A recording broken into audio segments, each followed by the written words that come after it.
Buenas noches, muchas gracias por acompañarnos. Bienvenidos a Tertulia de Noche.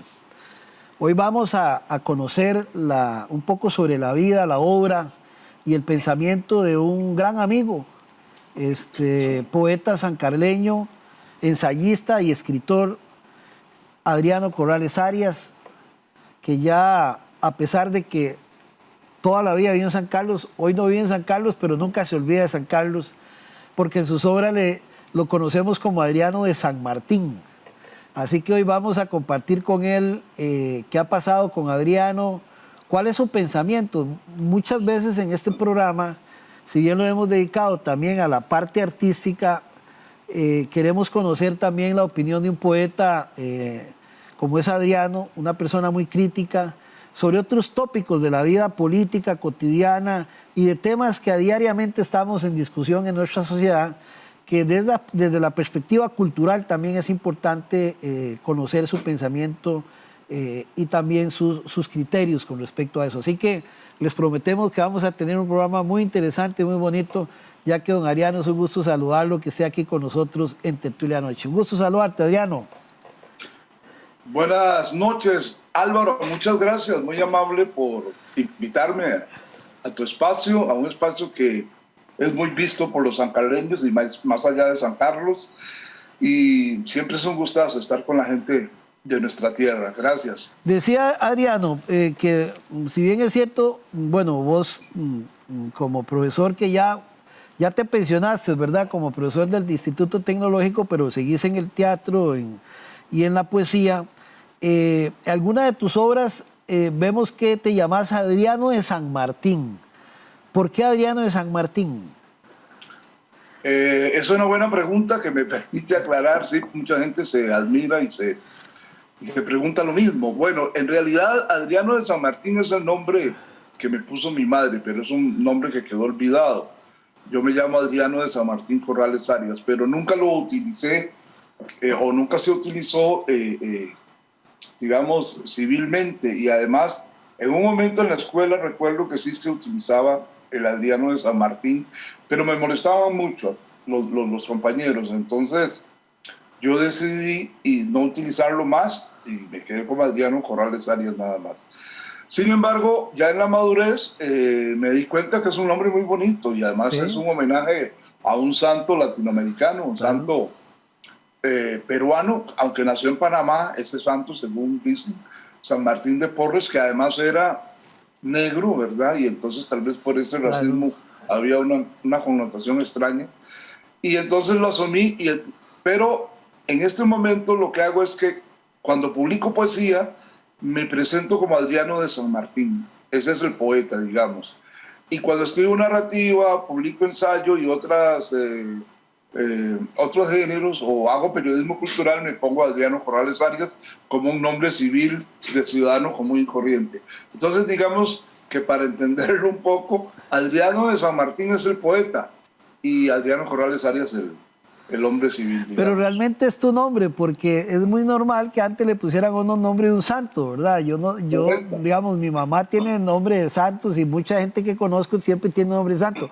Pero yo no pensé que de San Martín, nunca había escuchado, la verdad. Pensé que era algo relacionado con el barrio de San Martín, porque incluso yo vivía ahí, ¿verdad? Pero bueno, está bien la aclaración. En principio también mucha gente me preguntó eso y a mí no me molestó, porque es un barrio que yo he querido mucho, es un barrio muy popular en nuestra ciudad, ¿verdad? En Ciudad Quesada, y además es el barrio del Coloso de San Martín, del Carlos Ugalde Álvarez, el estadio famoso, y bueno, también se vale.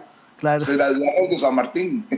Adriano, hemos sabido de poesía tuya, bueno, que vos estuviste estudiando teatro en Rusia, pero hay poesías que se conocen de como Tranvía Negro del 95, La Suerte del Andariego del 99, incluso yo tuve oportunidad de leer muchas de tus obras, novelas como Los Ojos del Antifaz, la Balalaica en la Clave de Son en el 2005, cuentos, antologías, incluso tuviste un premio en el 96 de poesía de la Revista Nacional de Cultura de la ONED. ¿Cuántas obras en total tiene Adriano entre poesía, cuento, ensayos?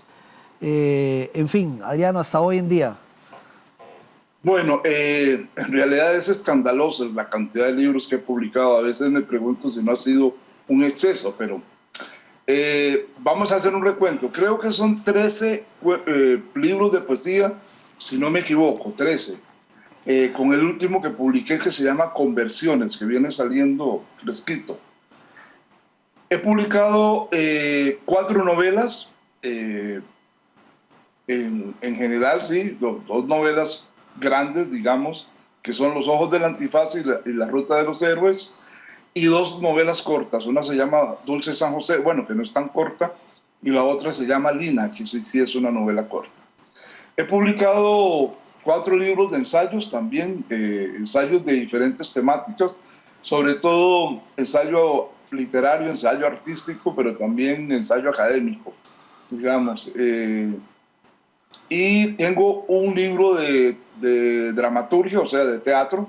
En ese libro se publican 4 piezas teatrales, así se llama, 4 piezas teatrales, así se llama el libro. Y también he publicado varias antologías. Tengo una antología personal de mi poesía que se llama Rueda de la Vida. Es una antología que yo decidí hacer sobre lo que yo considero la parte más importante de todos mis libros de poesía. Quedaron como 3 o 4 fuera que se publicaron después. Y también he sido antologador de poesía costarricense y centroamericana. Tengo una antología que se llama Sostener la Palabra, que es una antología que se ha hecho ya en 2, digamos, dos publicaciones sobre la poesía contemporánea costarricense. Es un trabajo muy arduo que hice durante años.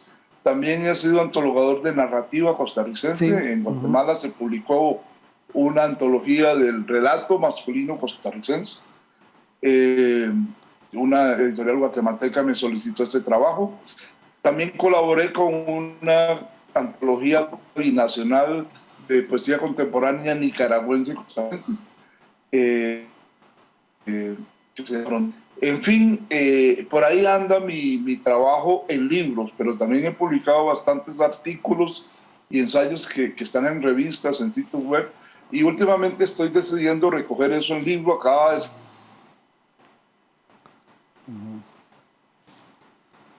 que son ensayos de Estamos como teniendo problemas con la... sobre...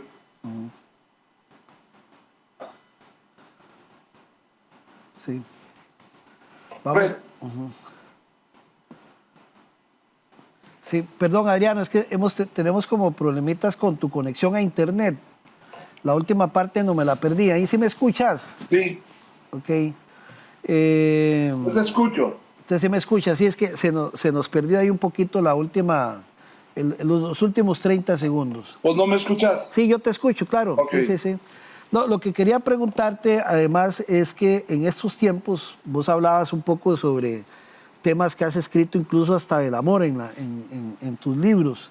Y uno, no es que el amor se ha perdido, ¿verdad? Pero ¿cuánto de eso para un escritor en estos tiempos donde estamos más en la onda del mercado, y no solo del amor, sino de la cultura en sí,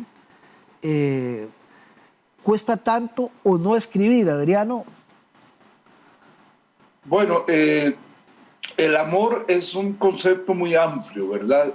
Realmente me parece que es un concepto sobre el que yo he venido pensando y trabajando en los últimos años. Ya no se trata solo de este amor romántico, de ese amor más o menos trivial que conocemos, que es el amor a la pareja o el amor fraterno, el amor a la madre, etcétera, que son muy importantes, por supuesto, sino que es el amor como una clave de existencia, como lo que le da sentido a la vida, como lo que le da sentido a la humanidad y a este universo. El amor va más allá, es el amor por la naturaleza, por los demás, el amor a sí mismo, es el amor que finalmente es la bondad, que es finalmente el entregarse a los demás a partir de una entrega vocacional en lo que uno hace. Digamos que es un resumen. Entonces, todo lo que se hace con amor es muy importante. Y la literatura, en mi caso, o lo que yo trato de hacer, Si no tiene amor, no tiene sentido, ¿verdad? Porque uno siempre está compartiendo y de eso se trata. A veces hablar del amor puede sonar cursi y a veces puede sonar incluso un poco ridículo, pero yo creo que ese es el elemento más importante que tiene la situación contemporánea, que nos estamos quedando sin amor. Nos Sí. hemos vuelto desenamorados o desamorosos. Y entonces, por eso estamos viendo todo lo que sucede. Se ha acabado la solidaridad, se ha acabado la ayuda mutua, la cooperación, y todo eso tiene que ver eh, con el amor a Dios, incluso, digamos, con el amor a esas fuerzas que están más allá del ser humano. Eh, Eso es lo que le da consistencia, digamos, a la cultura de una sociedad y a la cultura, sobre todo espiritual, de una sociedad.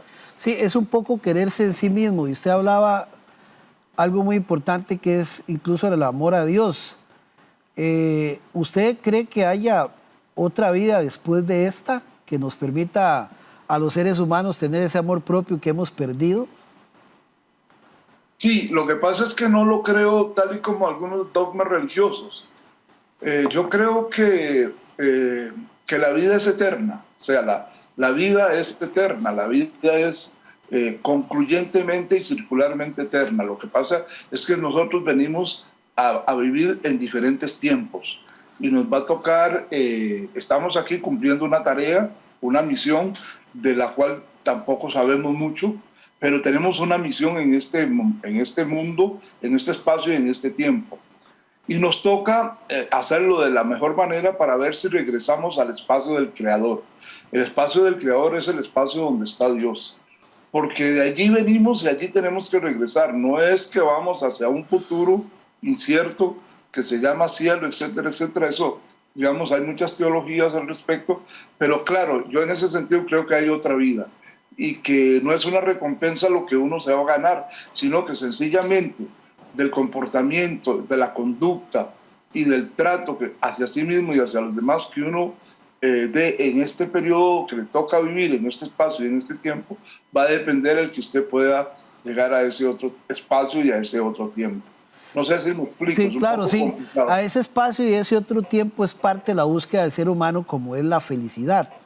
Creo que son dos cosas que el ser humano siempre anda buscando, ya sea en Correcto. libros, en literatura, y es una palabra que se encuentra uno en todos los lugares donde va, o por lo menos es lo que busca el ser humano. Uno se Sí. preguntará si realmente la felicidad es lo que la gente se cree o qué conceptos de felicidad, o son varios los conceptos de felicidad que debe tener uno. O más que de felicidad, tener bienestar como persona, que es parte del quererse uno mismo. Sí, creo que sí. En realidad lo que la humanidad busca es la felicidad, busca ese estado de felicidad que nos permita ese bienestar del que usted habla. Lo que pasa es que creo que se ha tergiversado la felicidad y se ha convertido en un término muy individual o individualista. Se confunde felicidad con éxito. El que es feliz es el que es exitoso y no necesariamente. Generalmente el exitoso en esta vida, en este sistema en el que vivimos, suele ser muy infeliz. Y muchas veces los que no son exitosos, los perdedores, digamos, se acercan a cierta felicidad, aunque tengan carencias materiales de otro tipo, o de reconocimientos incluso. Pero yo creo que la felicidad tiene que ver con el hecho de que si yo estoy bien, pero el otro está mal, no puede haber felicidad. Yo no puedo estar feliz si hay gente que no lo está. Entonces tiene que ver también con una visión colectiva humana de la humanidad en términos de que el bienestar tiene que ser para todos, tiene que ser compartido. Y yo tengo que poner mi granito de arena para colaborar con ese bienestar general, social, con el bien común. Yo creo que eso es lo que hemos venido perdiendo, sobre todo en Costa Rica, y nos hemos venido haciendo cada vez más individualistas y estamos como con un eslogan de sálvese quien pueda. El que pueda se salve y el que no, ¿verdad? Que se lo lleve candanga.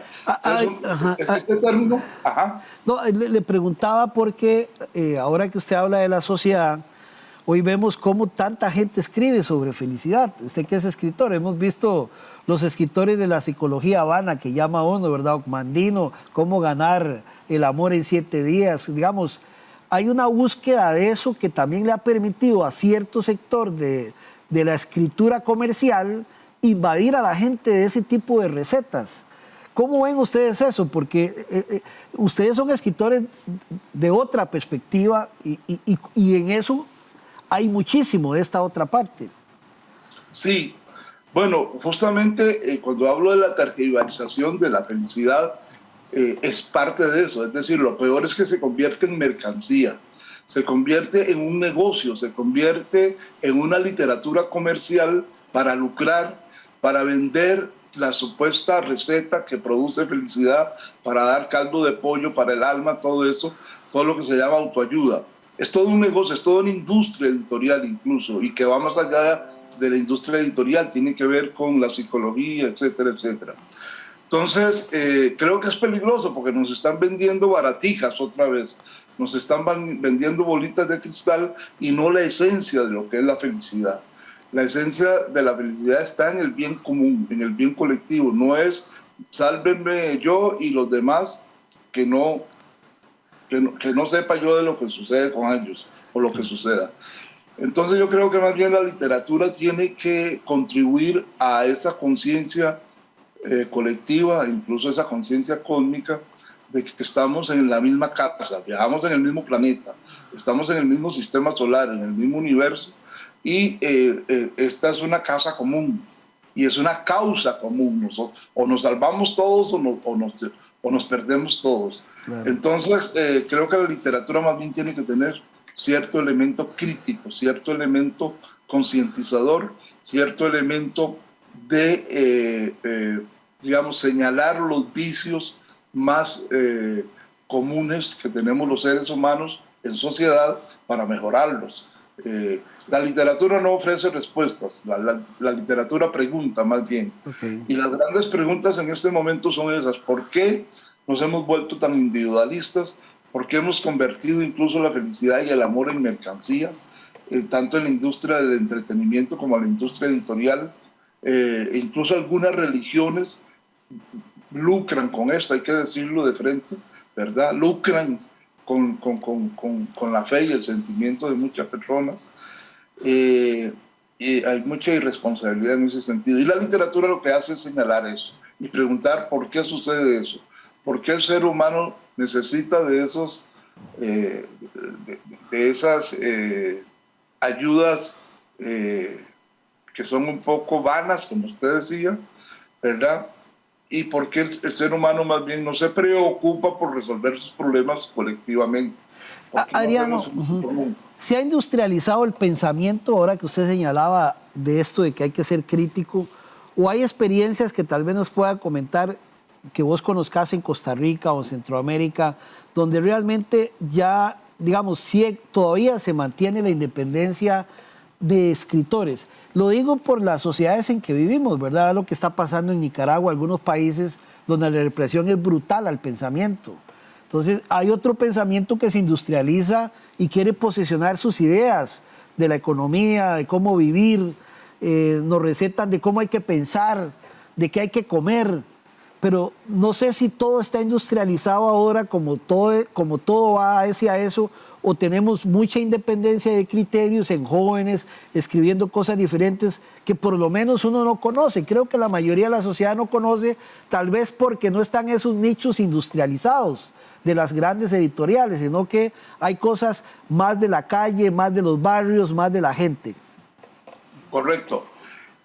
Sí, hay una suerte, digamos, de imposición del discurso único, de un discurso único a nivel planetario, a nivel de toda la civilización. Hay una globalización del pensamiento único, del discurso único que se impone de algunas maneras. Para no ir muy lejos, en Centroamérica, ¿verdad?, estamos viviendo sociedades dictatoriales nuevamente muy peligrosas, como lo que sucede en Nicaragua, como lo que sucede en El Salvador, que me preocupa muchísimo, y como algunos elementos que ya empiezan a darse en Costa Rica, que son preocupantes. hay una imposición, hay una industrialización, digamos, del pensamiento, y hay una homogeneización del pensamiento y de la cultura. Se precisa o se persigue con este discurso único que todos pensemos igual, que todos vistamos igual, que todos comamos lo mismo, que todos veamos lo mismo, consumamos la misma televisión, la misma industria del entretenimiento, en fin, que todos veamos el mismo deporte, etcétera, etcétera, etcétera. Y la gente que se sale del canasto, la gente que tiene una visión crítica y que afortunadamente existe, hay muchos artistas, por lo menos en Centroamérica, haciendo arte y literatura con una visión crítica, con una visión comprometida con la sociedad, con la humanidad, con su comunidad. Esa gente, por dicha, está haciendo una obra que va a ser importante, pero el problema que tenemos es que no es visible, porque no encuentra canales de difusión, justamente porque estos canales de difusión de la industria cultural han cerrado espacios para este tipo de arte y para este tipo de literatura. Entonces es muy difícil. Sin embargo, bueno, yo creo que en algún momento las sociedades cambian y estos canales se van a abrir, y la obra que están haciendo estos jóvenes, sobre todo, va a ser muy importante, tanto en Costa Rica como en Centroamérica y el resto del mundo. Adriano, y es que tiene que ver un poco con la identidad, y es importante porque hoy en día, al tener una industrialización de un negocio de la cultura, vemos que nos presentan cosas que parecieran como cultura, ¿verdad? Uno ve en la televisión nacional carajos que se visten como campesinos con unas conversaciones y que ellos se creen que representan a la cultura costarricense, ¿verdad? Y el tema es que, a pesar de que muchos de los jóvenes hoy en día no ven televisión, se va creando un concepto de que por ahí somos eso, como ticos, ¿verdad? Que eso nos representa conversaciones rarísimas. No sé qué piensan ustedes que están en el tema de la cultura cuando ven eso. A mí por lo menos se me retuerce un poco el estómago, porque uno dice, no tiene ninguna representatividad. No sé qué piensan ustedes, porque eso es parte de una industrialización de la cultura, aunque uno sabe que hay otros espacios muy valiosos, pero como que eso es lo que la cultura es, la que divierte, la que da risa y nos pone a veces como tontos. Sí, correcto. Hay una vulgarización, una fetichización y una comercialización de la cultura, pero también una homogenización. Es como hacer tabula rasa. Todos tenemos que ser iguales que tonticos que esos que vemos en la pantalla, que además son falsos, porque es un costarricense que no existe, está falsificado, está falseado, pero además lo peor es que se burla del campesino real. Y todos vemos y decimos, qué risibles, somos los costarricibles, un poco esa es la idea, para burlarnos de nosotros mismos y de nuestras esencias. Y el costarricense no es ese, el costarricense es otro. La identidad del campesino es otra. La cultura campesina ha venido siendo destrozada desde los planes de ajuste estructural de los años 80 hasta hoy en día. Es decir, cuando desaparecen los pequeños productores, digamos los de frijoles, etcétera, etcétera, cuando ya no tienen acceso al crédito, etcétera, esa cultura también se va perdiendo. Esa producción cultural en términos de música, de danza, de poesía, etcétera, se va perdiendo, y se va perdiendo la esencia del ser costarricense. En el caso nuestro, la esencia del ser sancarleño. Hoy uno se pregunta quién es el sancarleño, ¿verdad? Claro. Eso es tan difuso, porque se ha tergiversado, se ha convertido como una suerte de espectáculo, en una farándula terrible que de alguna manera falsifica los valores reales de un pueblo como el nuestro. Entonces sí, se está dando eso, es lo que se llama la industria masiva del entretenimiento. Yo lo llamo la brutalización, digamos, de los medios, tanto televisivos como radiales y de lectura, y en general en las redes uno ve claro. la calidad de lo que allí se dice y se hace. Pero además hay una suerte de política cultural global anticonocimiento, anticiencia, antisaber, ¿verdad? Hay un ataque desmedido a la verdadera cultura, hay un ataque desmedido al verdadero conocimiento, hay un ataque, por ejemplo, a las universidades públicas, hay un ataque a los sistemas educativos críticos, hay un ataque a la literatura que se posiciona con un pensamiento propio o a un arte que cuestiona. Y el arte y la literatura que se muestran son los fáciles. Es decir, hay un tipo de literatura que se produce para lo que el lector quiere leer y no lo que el escritor quiere decir. Y eso es muy problemático, porque entonces los bestsellers de Amazon y de todo esto son bestsellers porque la gente lee y ve lo que ellos quieren ver y leer, no lo que deberían leer para tener un pensamiento mucho más comprometido o conflictuado o crítico, digamos. Y eso no se está dando. Entonces, lo que se está haciendo es masificando una forma de ver el mundo, masificando una forma de pensar el mundo, una forma de estar en el mundo que es falsa, que no es real. Es decir, aquí lo que estamos viviendo, algunos le llaman la sociedad del espectáculo, ¿verdad? Porque parece que la vida es lo que vemos en la pantalla, no lo que está en la realidad. Y en la pantalla estamos viendo otras cosas, que no necesariamente es lo que nos está ocurriendo a nosotros como sociedad. Y entonces allí es donde está el peligro de esa falsa cultura, de esa falsa educación, de esa falsa forma de ver el mundo. Y allí es donde la literatura, el arte y la cultura en general tienen mucho que hacer y mucho que decir. ¿Qué piensa usted de las nuevas generaciones? Solemos castigar mucho, ¿verdad?, a las nuevas generaciones por toda esta superficialidad que hay. Es una generación muda en alguna medida, ¿verdad? Ya casi ni hablan, casi ni conversan, ahora todos a través de las redes o de los WhatsApp, ¿verdad? Es como una sociedad muda. Incluso yo a veces vacilo hasta con mis hijos, ¿verdad? Que se ha perdido ese romanticismo que uno solía tener cuando iba y conquistaba a una chiquilla en las discotecas. Ahora todo es tan diferente, ¿verdad? Estamos en otra generación. Y uno ve en ellos, ¿cómo ves vos el tema de la cultura en esa juventud? ¿Será que vendrán escritores críticos? Hay gente que dice que son más sensibles ante algunos desastres, pero uno también son más sensibles a la superficialidad. ¿Cómo ves ese tema de la cultura en la juventud de hoy, Adriano?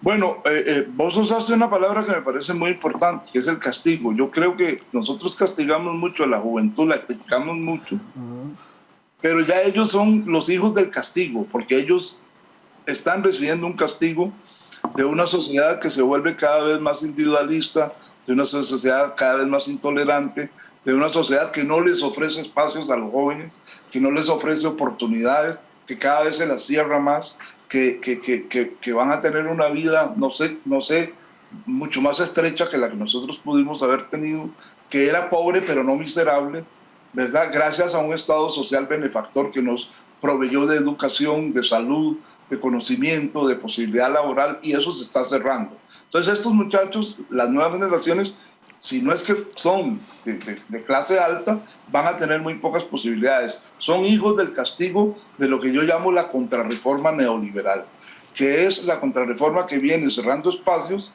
de este Estado social de derecho que habíamos creado a partir de los 40 y que a partir de los años 80 del siglo pasado empieza a estrecharse. Pero sin embargo hay esperanza, pues yo creo que hay mucho joven crítico, hay mucho joven que se está dando cuenta de esto, hay mucho joven artista. Costa Rica, si algo tiene Costa Rica en este momento, Álvaro, es una juventud cargada de talento. Yo lo veo en todos lados. Claro. Y ahora que fui a San Carlos a un concierto maravilloso que organizó la gran artista Andreina Artes, lo vi. Claro. El talento musical que hay allí en San Carlos. El talento está por todos lados y se expresa literariamente, artísticamente, en la pintura, en la danza, en el canto, etc. Lo que sucede es que no hay espacios, no hay casas de la cultura, no hay escuelas de arte, no hay universidades que se abran, no hay posibilidades de que estos muchachos puedan vivir de lo que hacen, etc. Sin embargo, se están haciendo cosas muy, muy, muy interesantes, muy importantes. Por ejemplo, la pintura de los jóvenes, por lo menos en el Valle Central que yo conozco, está haciendo un trabajo muy crítico, muy profesional, muy de altura, ¿verdad? Pero no tiene espacios, ¿verdad? Y vea usted cómo se van cerrando los espacios. En este momento prácticamente están cerrando el Ministerio de Cultura, porque les están cerrando todo el presupuesto, apenas van a poder operar con la burocracia mínima, y entonces todo aquello que ya conocíamos de los festivales internacionales de arte y todo eso se va a caer. Pero eso no es suficiente, sino que habría que crear vías alternas, ¿verdad? Comunales que no se están haciendo. Sin embargo, yo creo que hay mucho talento. Digamos que espiritualmente esta juventud está produciendo a pesar de las condiciones que las rodean, a pesar de las condiciones tan duras que les está tocando vivir, a pesar de un futuro que puede presentarse como muy oscuro, creo que se está produciendo algo que va a saltar. Lo que pasa es que en Costa Rica, Álvaro, también tenemos una cultura, la cultura del ninguneo, la cultura de la zorruchada de piso. Los costarricenses somos muy dados a menospreciar o de plano a ningunear y a traernos abajo a todo aquel que está produciendo algo interesante, todo aquel que está sobresaliendo. Y cuando alguien también dice una cosa que no corresponde con lo que la gente piensa, también se rucha el piso, se le cortan las patas al banco.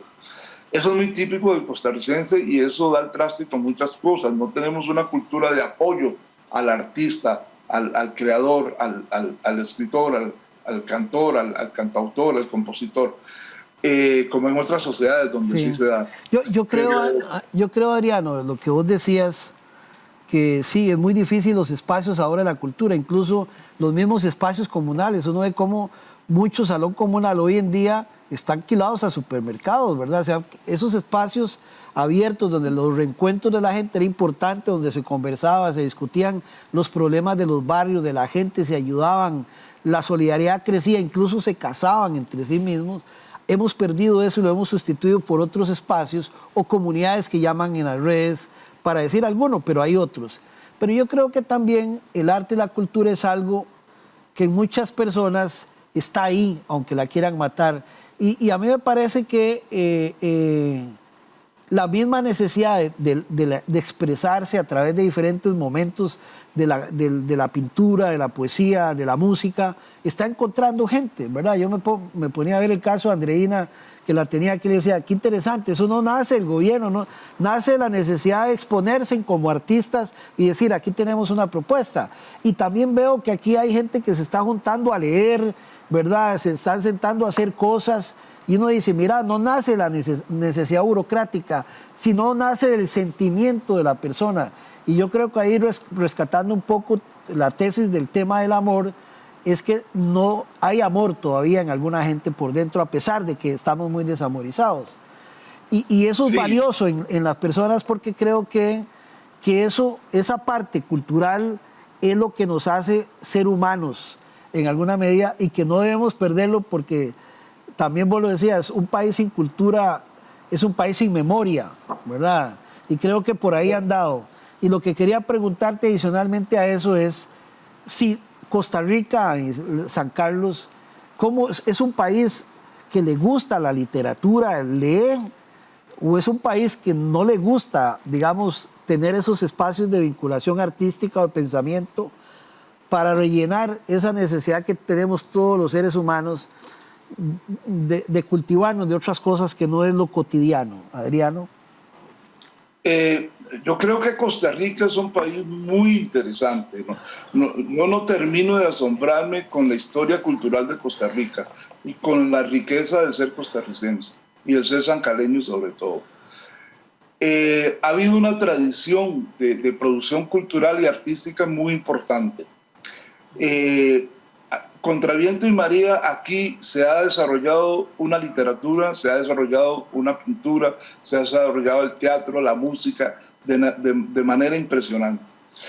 Pero tenemos siempre ese problema de enfrentamiento entre la producción del creador y la distribución y exposición al público de esa obra que producen estos creadores. Por las condiciones históricas de nuestro país, muchos creadores costarricenses han tenido que irse del país. Podemos poner nombres y nombres y nombres, ¿verdad? Voy a poner varios. Eunice Odio, la gran poeta costarricense, la poeta más importante de nuestra historia. Yolanda Uriamuno, una de las grandes escritoras costarricenses, ambas murieron solas y abandonadas en México, como mexicanas. Francisco Paco Zúñiga, considerado quizás el mejor escultor mexicano, nació aquí en Alajuela, es costarricense y tuvo que irse porque su obra fue menospreciada. Puedo seguir, hay poetas, etcétera, etcétera. Pero tal vez el fenómeno más interesante es el de Chabela Vargas en la música popular. ¿Por qué se tuvo que ir Chabela de aquí? ¿Y por qué luego ella dijo la frase aquella? Porque ella regresó a Costa Rica y quería morir en Costa Rica. Pero regresó, yo la conocí en ese momento, tuve ese placer, y cuando regresó empezó a oír las críticas de medio mundo y se fue de aquí otra vez hastiada por segunda vez. Y es cuando le preguntaron, pero es que usted nació en Costa Rica, y dice, pero es que los mexicanos nacemos donde nos da la gana.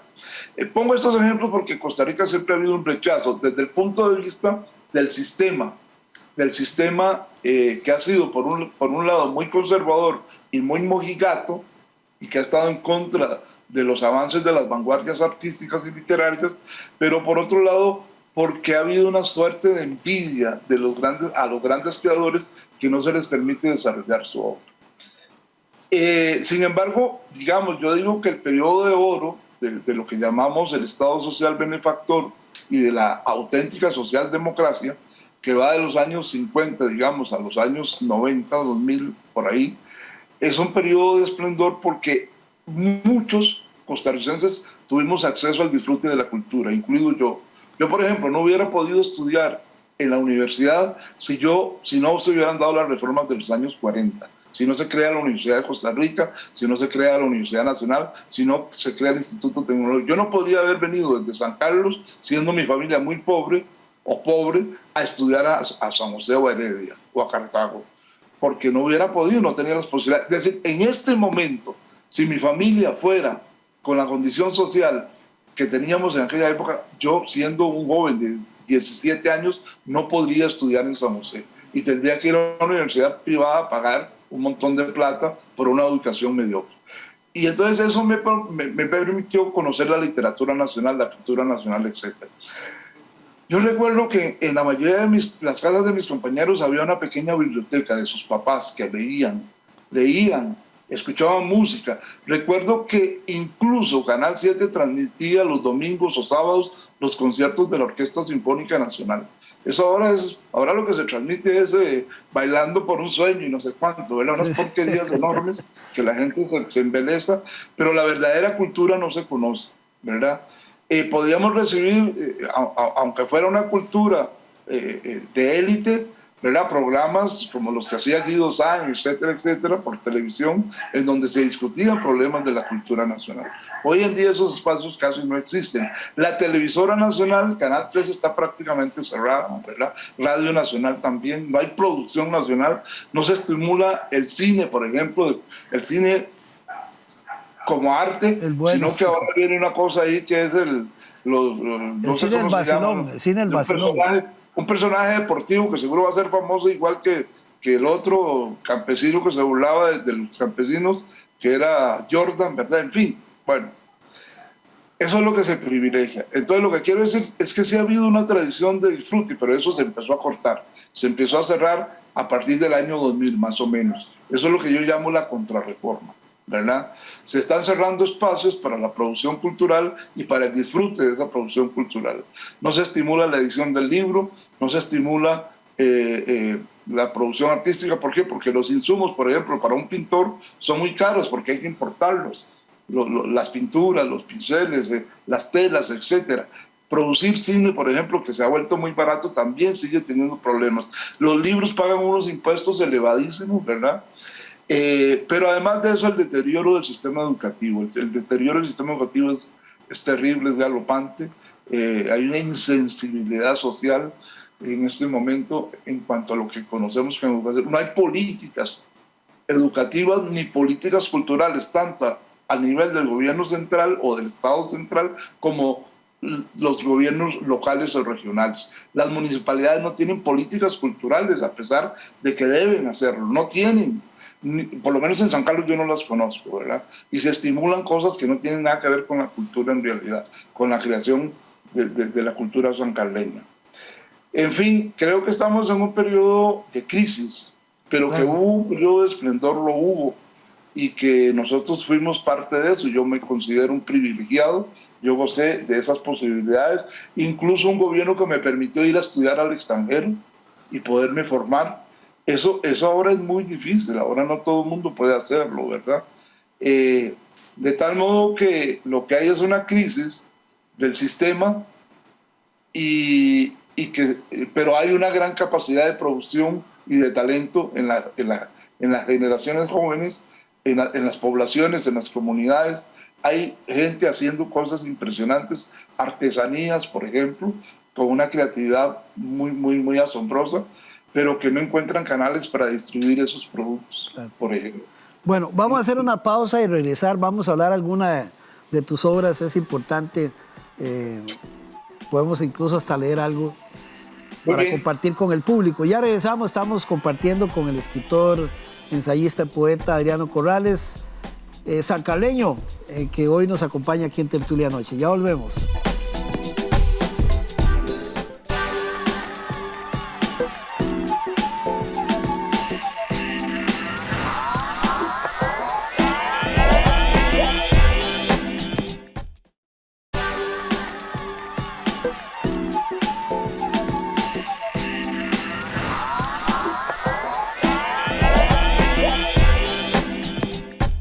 Bien, ya estamos en la recta final de este programa, pero no vamos a ir sin antes también hablar de un capítulo muy importante de la vida literaria de Adriano, y creo que en su obra él lo expresa muy bien.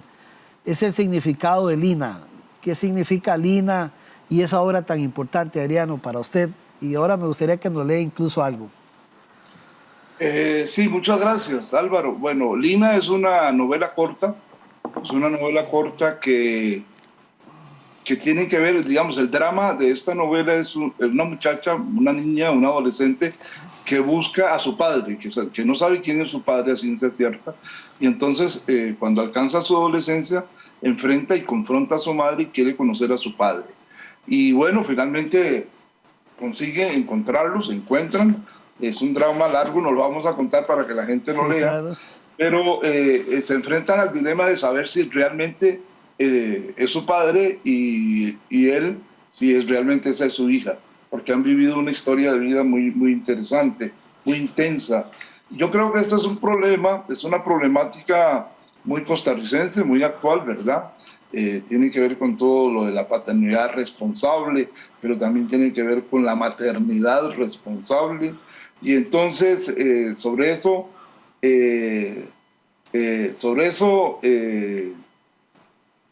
creo que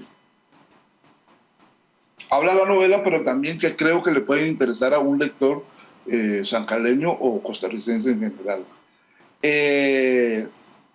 Si querés leemos algo, un par Vamos, de cosas. vamos.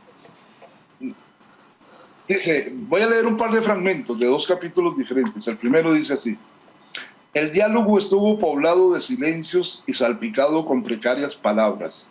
Sin embargo, la mímica, las miradas, los tics nerviosos eran más que elocuentes.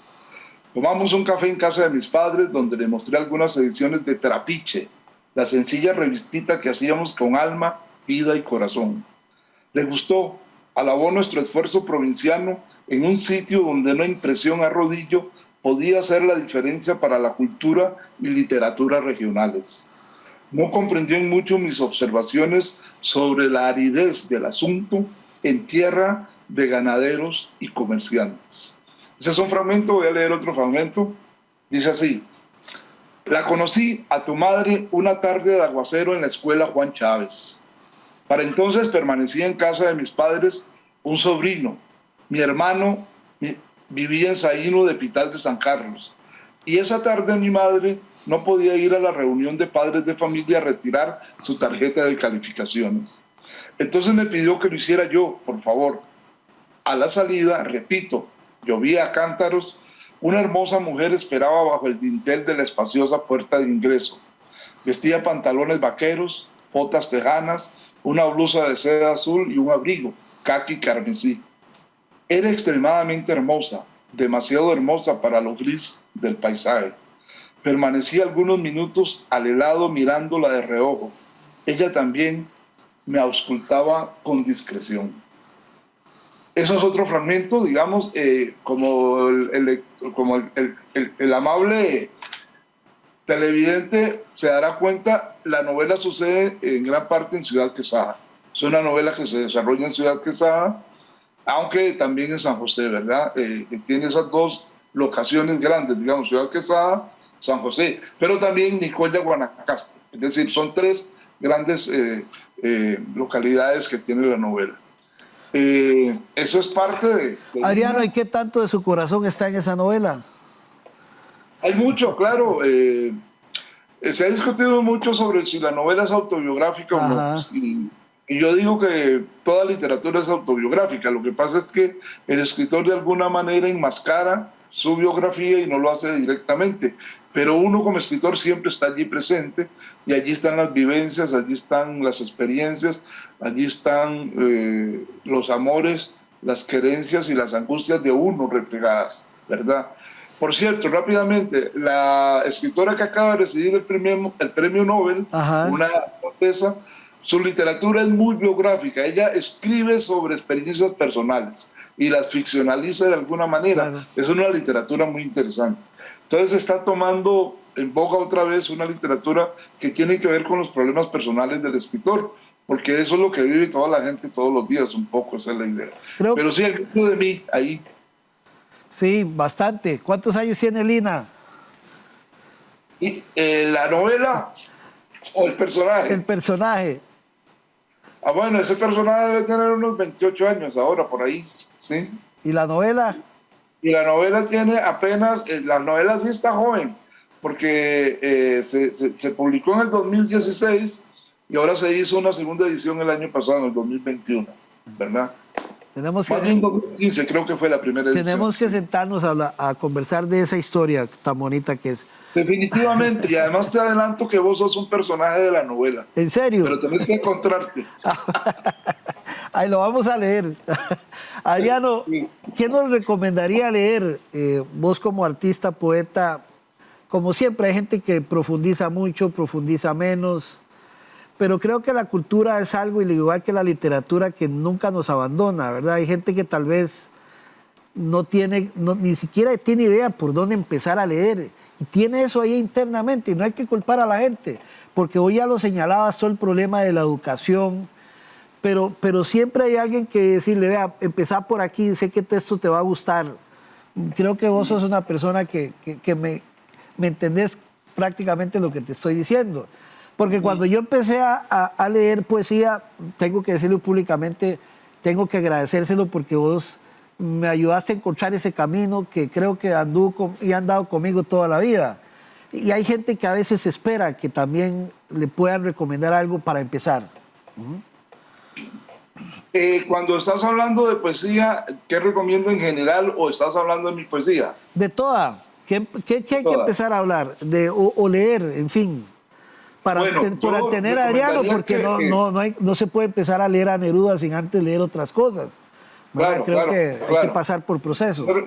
Sí, yo recomendaría que para el caso de Costa Rica empezáramos a leer nuestros clásicos. Básicamente Aquileo Echeverría, que es muy, digamos, es muy asequible, pero que saltemos a Jorge de Bravo, que es un poeta que hay que leer casi de obligación. Es como el poeta nacional que tenemos que leer porque tiene que ver mucho con la esencia costarricense. Y es una poesía no es sencilla, pero es muy asequible, está muy cercana a cualquier lector. Y a nivel, digamos, internacional, yo recomiendo que empecemos a leer los clásicos españoles, ¿verdad? Los clásicos españoles que a veces son difíciles porque es otra época, incluso es otra lengua, casi hay que traducirlos al castellano contemporáneo, pero bueno, hay que empezar a leerlos porque son importantes. Y luego de ahí pasar tal vez, yo empecé leyendo lo que se llama la generación del 98, sobre todo Antonio Machado, que fue un poeta que me llegó mucho porque en aquel momento lo musicalizó un gran cantautor español que se llama, Joan Manuel Serrat, que hace poco se vino a despedir a Costa Rica, y él musicalizó de una manera extraordinaria muchos poemas de Antonio Machado y nos llegaron a nosotros jóvenes. Entonces es bonito leerlo y escuchar sus canciones. Pero también inmortalizó poemas de Miguel Hernández, otro poeta que por cierto influyó mucho a Jorge de Bravo, y luego de García Lorca, aunque menos, ¿verdad? García Lorca es otro poeta que está muy cercano a nosotros, porque él trabajó mucho con el folclore andaluz español y está muy cercano a nosotros. Entonces también vale la pena leer. Yo también recomiendo leer a Rubén Darío, el nicaragüense, que es el gran príncipe de las letras castellanas. Y leerlo, en principio, su poesía más cercana a nosotros, ¿verdad?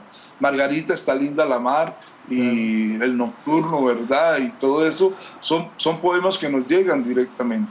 ¿Y tus obras, Adriano? ¿Perdón? ¿Y tus obras? Y de porque se ve una madurez de tus obras. Porque, claro, la poesía mía no es un poco fácil, aunque yo digo que es muy asequible.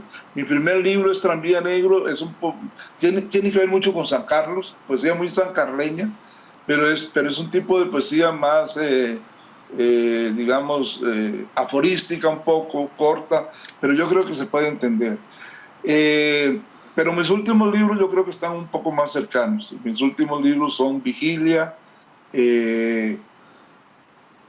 Vanitas, que es un libro que escribí sobre la pandemia, dentro de la pandemia, y que ya salió, y mi último libro que se llama Conversiones, que es un libro de poesía un poco juguetona, un poco crítica, un poco muy cotidiana. Entonces yo creo que a la gente le puede gustar. Pero también me interesa que lean cuentos y novelas, ¿verdad? Por ejemplo, Linas, me parece que es una novela muy asequible para el lector sancarleño. Y hay una novela gruesa que yo recomiendo, que es La Ruta de los Héroes, que tiene que ver con todos los eventos de 1856, pero sobre todo con la segunda parte de la campaña nacional contra los filibusteros, que es el paso de las tropas del ejército costarricense desde San José hasta el río San Juan, pasando por Ciudad Quesada, bajando por Peje, por Muelle, y luego por el río San Carlos hasta el río San Juan. A eso se le llamó La Ruta de los Héroes. Y la novela trata sobre eso. Y trata sobre un sancarleño en la contemporaneidad que quiere emular esos hechos hoy día. La pregunta es, ¿qué hacemos para defender Costa Rica en este momento tal y como hicieron los héroes de 1856? Un poco la idea de esa novela.